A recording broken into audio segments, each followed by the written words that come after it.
মিন বিভাগৰ বিষয়াসকলৰ লগত আলোচনা কৰিছিলোঁ তেখেতসকলে মোক এটাই কথা কয় যে আমি মাছৰ ক্ষেত্ৰত ইতিমধ্যেই স্বাৱলম্বী হৈছোঁ কিন্তু আমাৰ এটা অসুবিধা যে মাছে কণী পৰা সময়ত ঘন জাল লৈ কিছুমান মিন পালকে নদী আৰু বিলৰ পৰা মাছ সংগ্ৰহ কৰে জীৱিকাৰ তাৰণাত উপায়ো নাই আৰু তাৰ ফলত আমি বহু নতুন মাছৰ উৎপাদনৰ পৰা আঁতৰি আহোঁ মিন বিভাগে মোক অনুৰোধ কৰিছিলে যে চৰকাৰে যদি এটা ব্যৱস্থা ল'ব পাৰে যে ঘন জালেৰে আমি যদি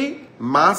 নধৰো অন্তত 1 এপ্ৰিলৰ পৰা 15 জুলাইলৈ আৰু কণী পৰা মাছ আমি যদি কেতিয়াও এইকেইটা সময়ত আমি নদী বা বিলত নধৰো তেতিয়ালে এই বছৰে অসম আমি মৎস্য উৎপাদনৰ ক্ষেত্ৰত সম্পূৰ্ণ স্বাৱলম্বী হ'ব পাৰিম মই খেতিয়ক ৰাইজক অনুৰোধ কৰিম 1 এপ্ৰিলৰ পৰা 15 জুলাইলৈকে আপোনালোকে ঘন জালেৰে মাছ নামাৰিব আৰু কোনোবা মাছ যদি আপোনালোকে জানে যে মাছটোৱে শুক্ৰ ধাৰণ কৰি আছে তেতিয়ালে সেই মাছ কেতিয়াও আপোনালোকে ঘন জালেৰে উলিয়াই আনিবৰ বাবে চেষ্টা নকৰিব মই আশা কৰো 1 এপ্ৰিলৰ পৰা 15 জুলাইলৈকে যিসকলে আমি পাৰো আমি যদি মাছ নমৰাকৈ থাকো এইবাৰ মৎস্য সম্পদেৰে অসম উভয় নদী হৈ পৰিব মই আশা কৰো এই দিশটো আমাৰ খেতিয়ক ৰাইজে চকু দিব